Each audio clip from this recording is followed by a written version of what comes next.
Welcome back to Statistics. It's Tuesday, April 14th, and today we're going to talk about two sample problems in statistical inference. So, up until now, the problems we've dealt with have been concerned with just one group, one population. So, for instance, we were interested in whether the amount of cereal, of a certain kind of cereal, chocolate covered sugar bombs to be specific, in a box was greater than 12.8 ounces or not. And so there's just one group of individuals we're interested in that case, cereal of that type. And your problems in the homework have also had that characteristic. That is, only one group has been involved. But in a lot of real world problems, you're actually interested in comparing two or even more groups of data. So, for instance, in a polling type situation, you might be looking at the difference between, say, the president's approval rating among men and his approval rating among women. Or in, say, a medical trial sort of situation, you might be interested in the difference in response between patients who are treated with a new cancer drug versus patients who had the standard treatment. And in those kind of cases, you're essentially looking at two groups of individuals and comparing how they respond in some way. And so that's the kind of problem we're going to look at today. This is, in terms of our text, chapter 20 on comparing two means. And we're going to walk through an example that shows both the sort of confidence interval side of looking at this sort of problem and the significance test side of it. So let's take a look. Wanted to get started with just a consideration of a certain problem, and then we will work through it for both a confidence interval and a significance test. So this is the situation, and this harkens back to some data that we've looked at over the course of the semester, even before spring break. So social science researchers had a hunch. Negative information, even of the most innocuous kind, predisposes people to be less generous. So they did an experiment to test this. The researchers gave 18 index cards to a waitress at a pizza restaurant in Atlanta, Georgia. Before delivering the bill to each customer, the waitress randomly selected a card and wrote on the bill the same message that was printed on the index card. Now, on 8 of those index cards, there was this message: "The weather is supposed to be really good tomorrow. I hope you enjoy the day." But on the other 10 of the cards, there was this message: "The weather is supposed to be not so good tomorrow. I hope you enjoy the day anyway." After the customers left, the waitress recorded the amount of the tip in percent before taxes. And so here are the data. For the 8 customers who got the good weather message, you see those tip percentages. So 22.0%, 26.6%, 19.7%, and so on. 8 data points there. And then for the 10 customers who received the bad weather message, you see their tip amounts too, their tip percentages. So 19.7%, 21.3%, and so on. So the question is, do these data give good evidence in favor of the researchers' hunch that tips for the good weather bills would be larger on average than tips for the bad weather bills? Because that would be sort of consistent with their basic postulate here that negative information, in this case, negative information about the weather, would predispose people to be less generous and therefore give smaller tips. Okay, so that's the problem. We have sort of this belief of the researchers, or at least this hunch, and now they did an experiment, and we have some data on which to evaluate their belief. So let's take a look at the data, and what I've done is just use software to show a box plot of each of those two groups of data. So you see For the bad weather data, you see the box plot here. And again, the response variable is the tip percentage, which is on the y-axis here. And then for the good weather bills, and there were 8 of those, you see the box plot for that data here. So the box plots clearly show us that there seems to be a tendency for the folks who got a good weather message on their bill to tip somewhat higher than folks who got a bad weather message. And you can also actually see from the box plot, if you want to think about, for instance, the conditions for inference, that is the data should come from a normal distribution and so on.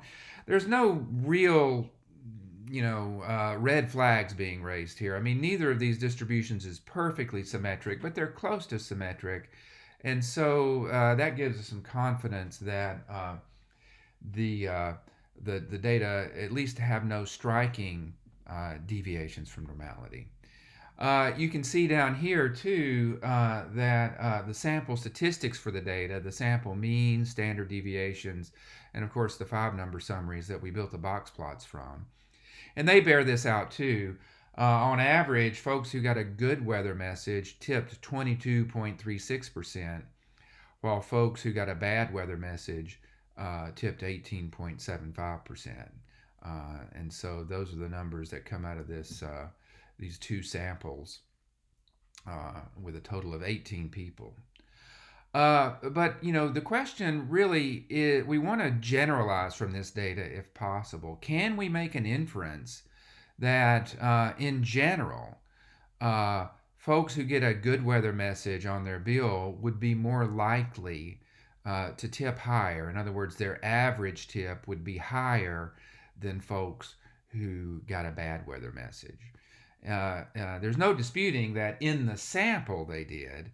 But can we use that sample data to make a reliable conclusion or a reliable prediction about what would happen if you could do this experiment with all possible, customers of this waitress at this restaurant?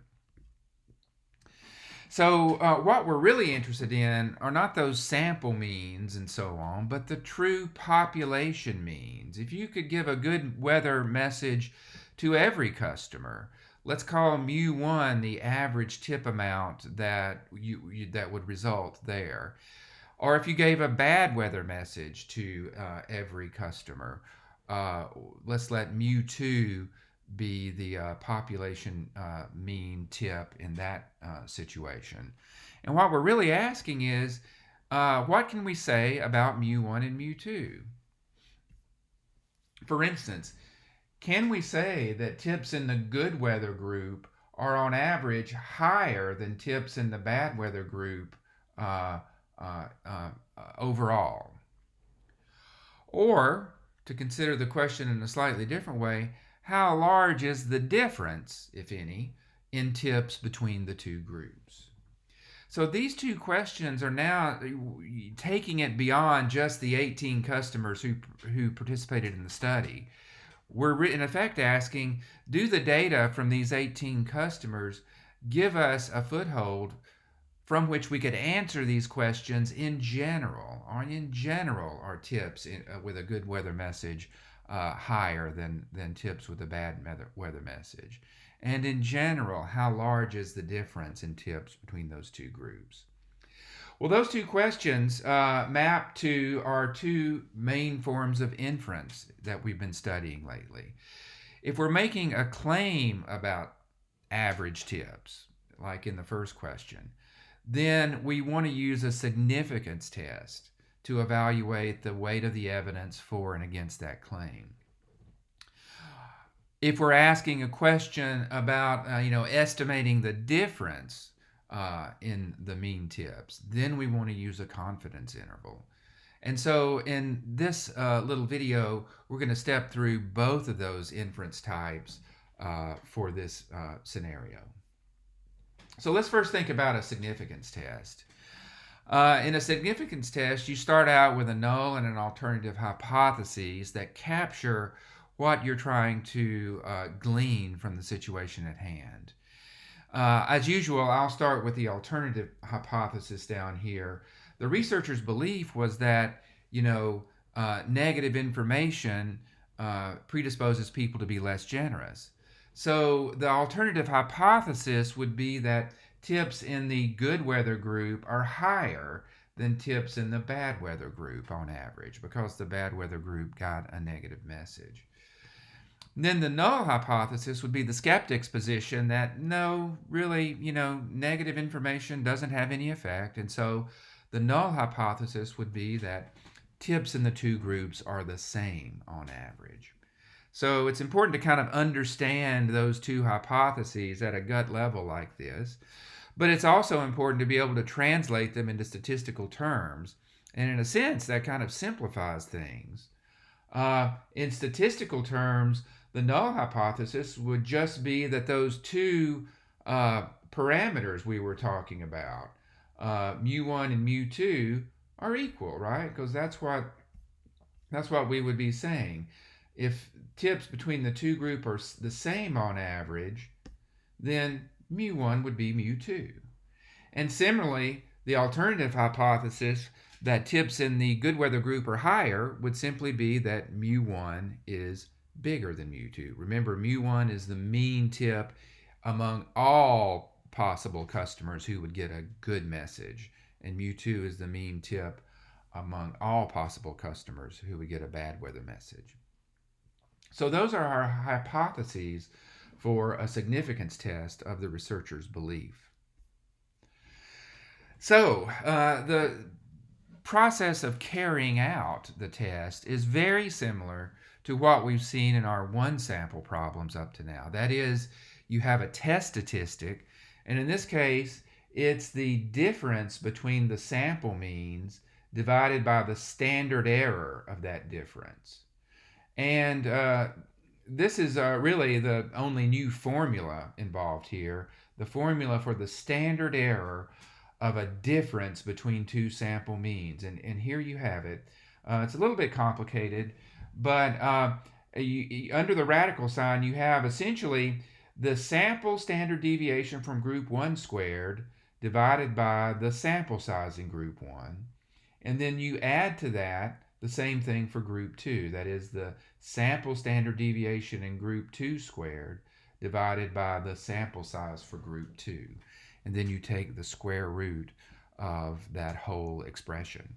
So just like before, the standard error for x1 bar minus x2 bar is our estimate for the standard deviation of that difference between x1 bar and x2 bar. And the t-score, just like before, is to be interpreted as our estimate for the z-score of the difference between those two means. And so to compute the p-value, we're going to use the t-distribution. Again, this is because the standard deviations are not known. Another little wrinkle that the two sample problems have is the degrees of freedom for that t-distribution. Remember, in a one sample problem, the degrees of freedom would just be the sample size minus 1. For a two sample problem, we're going to take the degrees of freedom given by this formula. It's the minimum of the degrees of freedom that would be associated with each of the two samples individually. So that's the expression we get. The minimum of sample size 1 minus 1 versus sample size 2 minus 1. Our text actually calls this option 2 for the degrees of freedom. That's the only option we'll be using. But if you look at the text, they point out that software has a method of computing degrees of freedom that's kind of comes from a very complicated formula and gives a better p-value estimate at the end of the process. But we're not going to cover that in this class. We're just going to go with this as our degrees of freedom for calculating a p-value. And then our test statistic t, and that's the very same test statistic we're talking about over here, will have the t-distribution with exactly that many degrees of freedom. And then we compute a p-value in the usual way. If it's a right tail test, we use the right tail at our test statistic. If it's a left tail test, we use the left tail. And if it's a two tail test, we use both tails. And remember, the way to tell whether it's a right, left, or two tail test is simply to look at the form of your alternative hypothesis. If the alternative says mu1 is greater than mu2, we're talking a right tail test. If it says that mu1 is less than mu2, we're talking a left tail test. And if the alternative hypothesis is simply that mu1 is different than mu2, then it's a two-tail test. So let's go back to our example. The key pieces of data we need are the sample sizes, the sample means, and the standard deviations from both our groups. We compute the standard error using the formula on the previous slide, and here it would be. And that turns out to be 1.501. So what that's telling us is the standard error for the difference between these two means is about 1.501. The test statistic, again from the previous slide, would be our difference in sample means divided by that standard error. So that turns out to be 2.4045. So the way to interpret this is that assuming the null hypothesis is true, the difference between our sample means is, we estimate, about 2.4 standard deviations above where we would expect it to be. Again, assuming the null hypothesis is true. So that's a pretty large value. That's already saying that, hey, if the null hypothesis were true, then the data you observed is actually 2.4 standard deviations above where you would expect it to be. So that's kind of getting out there into territory where the data is looking like it's not very strongly in support of the null hypothesis. In fact, it's pointing in the other direction. But to compute how strong that is, we need to actually compute a p-value. So here we look at the form of our alternative. Remember, our alternative was that the mean in the good weather group would be bigger than the mean tip in the bad weather group. And so this is a right tail test. Our degrees of freedom come from that formula on the previous slide. Our two sample sizes were 8 and 10, and so we take the minimum of 8 minus 1 and 10 minus 1, which of course is 7. And so putting those two things together, we can compute our p-value. It's the right tail in a t-distribution with 7 degrees of freedom, and our lower boundary is our test statistic, 2.4045. So when you compute that, you get 0.02358. So we get a p-value of 2.358%. What can we conclude? Well, the p-value is small, but not super small. It is between 1 and 5%. So we have moderately strong evidence that tips in the good weather group are higher on average than tips in the bad weather group. With a p-value of 2.358%, our data is statistically significant at the alpha equals 5% significance level, and that's because our p-value is less than 5%. But it's not statistically significant at the 1% significance level, and that's because our p-value of 2.358% is not less than 1%. So we would call this moderately strong evidence in favor of the researcher's contention that the tips in the good weather group would be, in general, higher than tips in the bad weather group. So in other words, to kind of put this in maybe some more layman's terms, if I were the researcher and I were going to advise waitresses nationwide whether they should put a good weather message on their bills, I would say that there's, moderately strong evidence that that kind of message would increase your tip. The evidence isn't super strong, but it's moderately strong. It's not discountable, in other words. If I were a waitress, however, in that position, my natural question would be, well, how much? how much would that kind of message uh, increase my tips on average? The statistical significance test doesn't really address that question at all, but a confidence interval would. So let's see what a confidence interval would have to say about that.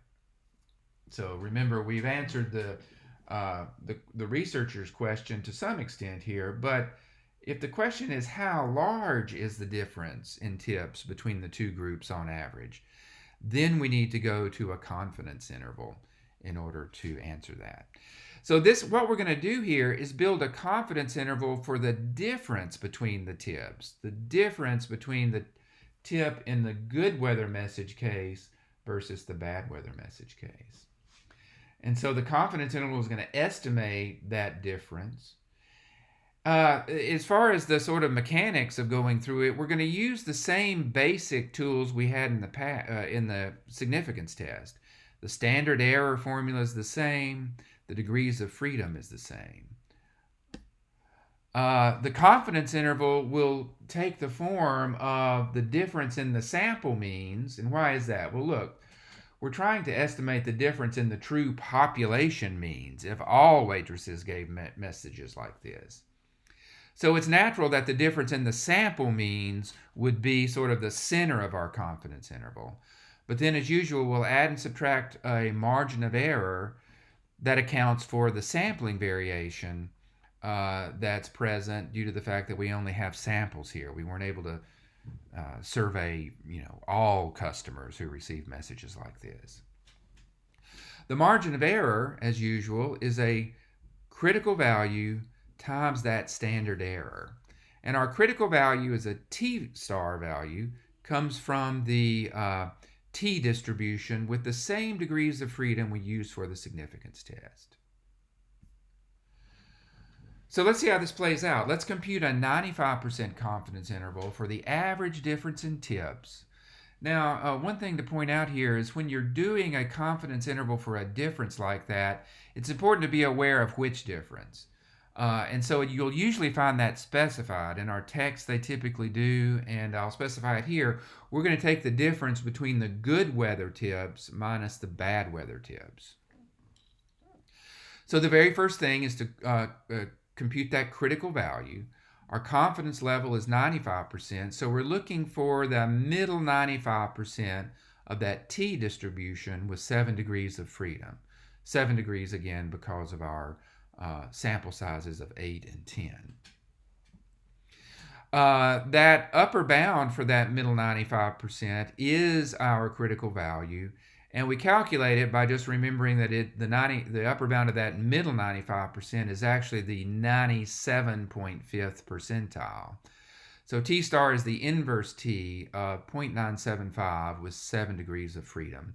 That turns out to be 2.3646. Then our margin of error is that critical value times the standard error. The standard error is the same one we calculated before in the significance test. So 1.501, you put those two together, and you find a margin of error of 3.5502. So the 95% confidence interval for the difference in means is our difference in sample means plus or minus that margin of error.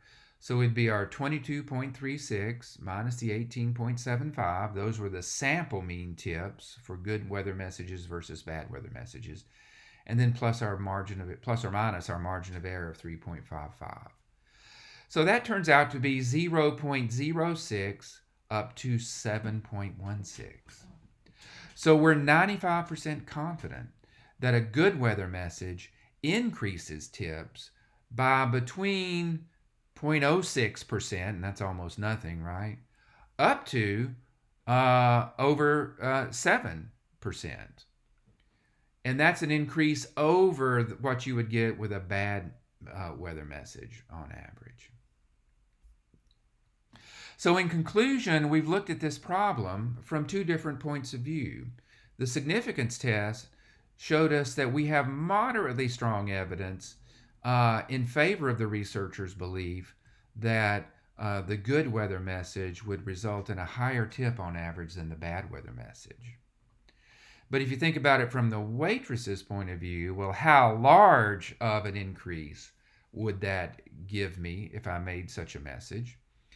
The confidence interval says that that would increase your tip percent by essentially nothing, 0.06%, up to about maybe 7.16%.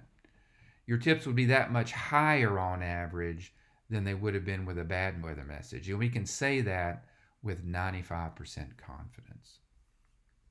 So, uh, two sample tests like this, two sample procedures, whether you're doing a confidence interval or a significance test, are among the most commonly used statistical inference that's out there. It's by no means the only kind of inference, but it is kind of our first example of really industrial strength statistical inference in this class. If you take a psychology class or econometrics or any kind, or maybe a government and foreign affairs class, any kind of social science situation in which you're using data to estimate differences between groups in some sort of situation, two sample T procedures and their sort of generalizations are very commonly used. So they're very prevalent forms of statistical inference that you indeed see again. So I'll have some homework for you to exercise these concepts with. And as always, let me know about your questions, concerns, or comments about any of this. And in the meantime, I will be back with another tutorial here in the next couple of days. And stay safe, stay well, and stay tuned. Y'all take care.